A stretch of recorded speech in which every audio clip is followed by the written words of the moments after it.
The Upanishads, translated by F. Muller, in two parts. Part 1, Introduction to the Upanishads. The first translation of the Upanishads, Dara, Foucault, and Quintil de Perron, Schopenhauer. The ancient Vedic literature. The foundation of the whole literature of India, which has been handed down in that country in an unbroken succession from the earliest times, within the recollection of man to the present day, became known for the first time beyond the frontiers of India through the Upanishads. The Upanishads were translated from Sanskrit into Persian by, or it may be for, Dara Shikoh, the eldest son of Shah Jahan, an enlightened prince who openly professed the liberal religious tenets of the great Emperor Akbar, and even wrote a book intended to reconcile the religious doctrines of Hindus and Muslims. He seems first to have heard of the Upanishads during his stay in Kashmir in 1640.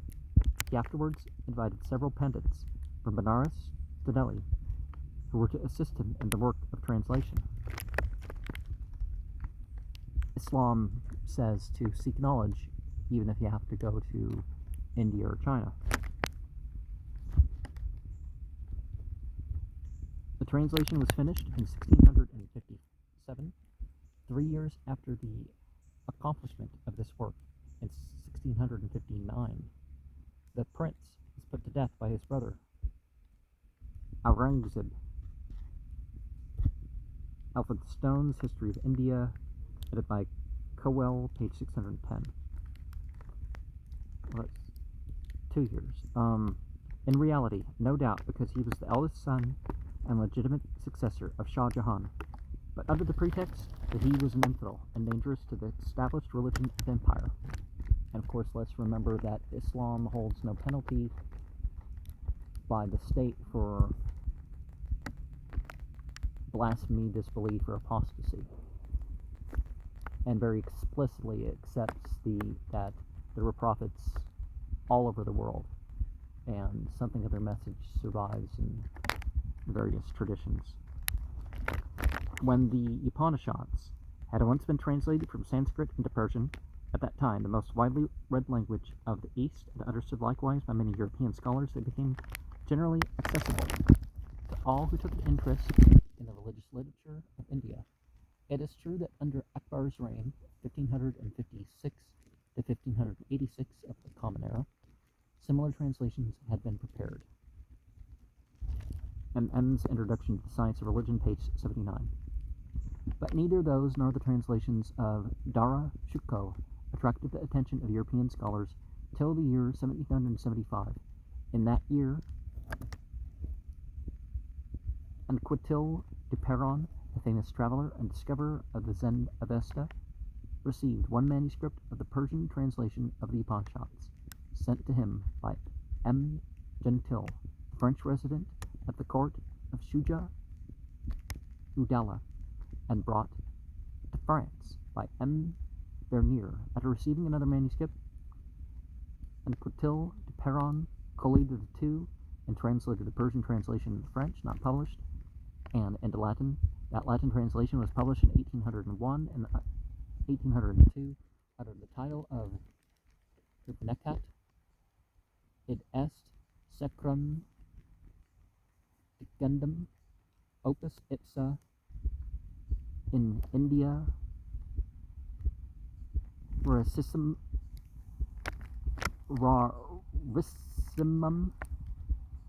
contens antiquem et arcanum sum theologicum et philosophicum doctrinam equator sacris indorum libras rac vide genter vide sam vide atherban vide excerptum ad verbum e presico idiomate sem criticus vocabulus intermixto in Latinum conversum dissertationibus et annotationibus difficiloria expandibus illustratum studio et opera anquetil duperon indicaplusta argentorate typus et impensis fractrum livraut volume 1 1801 volume 2 1802. Several other manuscripts of this translation have come to light. One at Oxford, codices Olseniana 399 and 400, and Quetil Duperon gives the following title of the Persian translation: Hanc interpretationem tone up necathae quorumdis quater ebrorum bide quad designatum cum secreto magno per secretum magnum est et integrum cognitium luminum hic facere sine tristitia sultan Muhammad Dara Shako ipse cum significatione recta cum sinceritate in tempore sex mensium postremo di secundo tu Shanbe legesimo sexto mensis tu Ramazan anno 1067 to Hedre Christe 1657, the Urbe Deli in Mansion Nace Naude cum absolutine ad finem fecit prevenir. The manuscript was copied by Atma Ram in the year 1767, and Quetel Duperon adds absolutum est hoc epigraphum versionis Latina ton quinquaginta ut necapha ad verbum persico idiomate sem scripticus vocabulus intermixto facta the 9th of October 1796, 18 Brumaire and 4 Republic Gal Parisis, M.M.'s History of Ancient Sanskrit Literature, 2nd edition, page 325. This translation, though it attracted considerable interest among scholars, was written so utterly unintelligible a style that it required the lynx-like perspicacity of an intrepid philosopher such as Schopenhauer to discover a thread through such a labyrinth. Schopenhauer, however, not only found and followed such a thread, but he had the courage to proclaim to an incredulous age the vast treasures of thought which were lying buried beneath that fearful jargon. As Anquetil Duperon's volumes have become scarce, I shall here give a short specimen of this translation, which corresponds to the first sentences of my translation of the Khandogya Upanishad, page 1. Om hoc verbum esse at kit ut sciveris sic to meshguli fac de eo mediter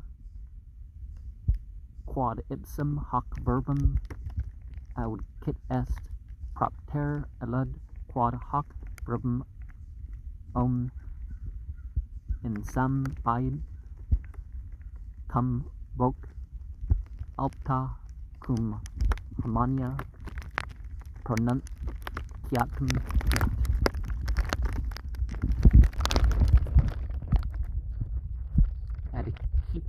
horo cremor optimum selectissimum est quem modum ex pra omni quito non moto et moto pulvis terra cremor optimum est et pra terra aqua cremor est et ex aqua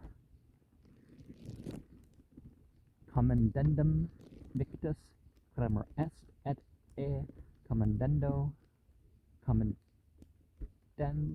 cremor est et commendenta aquella id quod dicitur cremor est et aquella aiet tu bide et ex aiet to siam id est cum harmonia pronunciatum et sam to adcit cremor est id est voce alta cum harmonia pronunciare ocit cremorum optimorum est major ex pra adcit cremor alter non est. Schopenhauer not only read this translation carefully, but he makes no secret of it, that his own philosophy is powerfully impregnated by the fundamental doctrines of the Upanishads. He dwells on it again and again, and it seems both fair to Schopenhauer's memory and highly important for a true appreciation of the philosophical value of the Upanishads to put together what that vigorous thinker has written on those ancient rhapsodies of truth in his Welt als Wilde Unvorstellung. He writes in the preface to the first edition, page 13. If the reader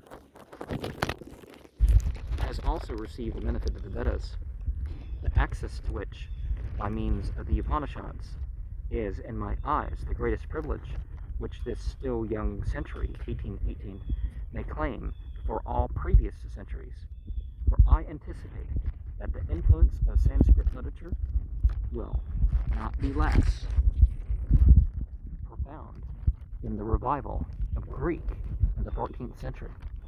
If then the reader, I say, has received his initiation in primeval Indian wisdom and received it with an open heart, he will be prepared in the very best way for hearing what I have to tell him.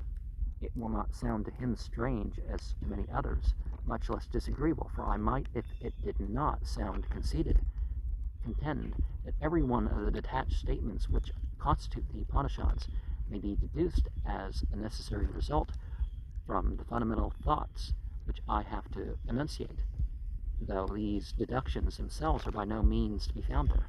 And again, Schopenhauer's Parerga, 3rd edition, 2, 486. If I consider how difficult it is, even with the assistance of the best and carefully educated teachers, and with all the excellent philological appliances collected in the course of this century, to arrive at a really correct, accurate, and living understanding of Greek and Roman authors, whose language was, after all, the language of our own predecessors in Europe, and the mother of our own, while Sanskrit, on the contrary, was spoken thousands of years ago in distant India, and can be learned only with appliances which are as yet very imperfect. If I add to this the impression which the translations of Sanskrit works by European scholars, with very few exceptions, produce on my mind,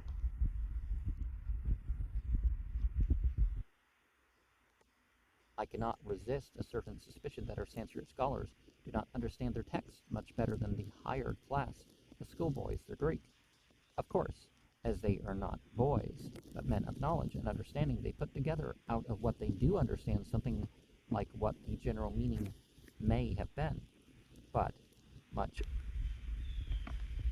probably creeps in ex ingenio. It is still worse with the Chinese of our European sinologues. If then I consider, on the other hand, that Sultan Muhammad Dara Shukoh, the brother of Aurangzeb was born and bred in India, was a learned, thoughtful, and inquiring man, and therefore probably understood his Sanskrit about as well as we our Latin. That, moreover, he was assisted by a number of the most learned pandits. For example, a lot of people don't realize the C in Latin always produces the K sound. Except when you S-C-H, right? And then you just say sh.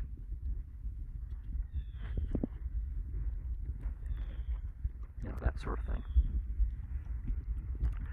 All this together gives me, at once, a very high opinion of his translation of the Vedic Upanishads into Persian. And beside this, I see with what profound and quite appropriate reverence until Duperon has treated that Persian translation, rendering it in Latin, word by word, retaining, in spite of Latin grammar, the Persian syntax, and all the Sanskrit words which the Sultan himself had left untranslated, though explaining them in a glossary. I feel the most perfect confidence in reading that translation, and that confidence soon receives its most perfect justification. For how entirely does Upanisads breathe throughout the Holy Spirit of the Vedas? How is everyone who by a diligent study of its Persian Latin has become familiar with that incomparable book, stirred by that spirit in the very depth of his soul? How does every line display its firm, definite, and throughout harmonious meaning? From every sentence, deep, original, and sublime thoughts arise, and the whole is pervaded by a high and holy and earnest spirit. Indian air surrounds us, and original thoughts of kindred spirits, and oh, how thoroughly is the mind here washed clean of all early engrafted Jewish superstitions, and of all philosophy that cringes before those superstitions. And the whole world, there's no study in it except that of the originals, so beneficial and so elevating of that Upanishads. It has been the solace of my life. It will be the solace of my death. Though, okay, side page, volume 2, page 425.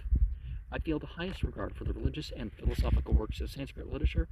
I have not been able to derive much pleasure from their poetical compositions, nay, they seem to me sometimes as tasteless and monstrous as the sculpture of India.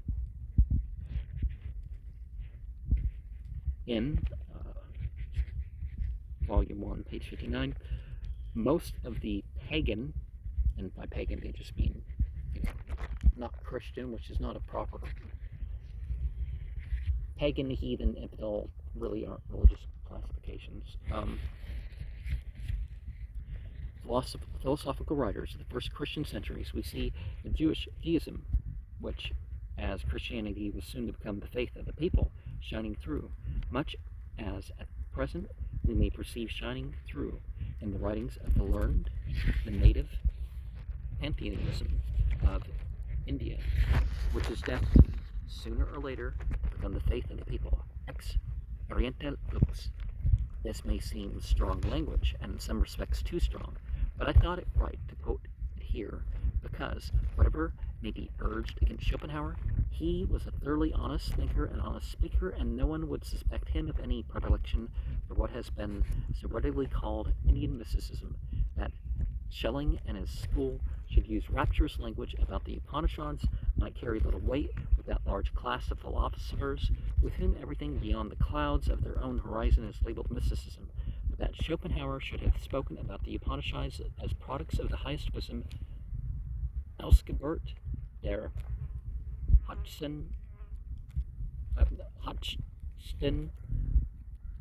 Weisheit, that he should have placed the pantheism there, high above the pantheism of Bruno, Malebranche, Spinoza, and Scotus Erigena, as brought to light again at Oxford in 1681, may perhaps secure a more considerate reception for those relics of ancient wisdom than anything I could say in their favor.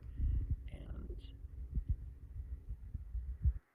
volume 2, page 428, volume 1, page 6, these passages were pointed out by Professor Muller.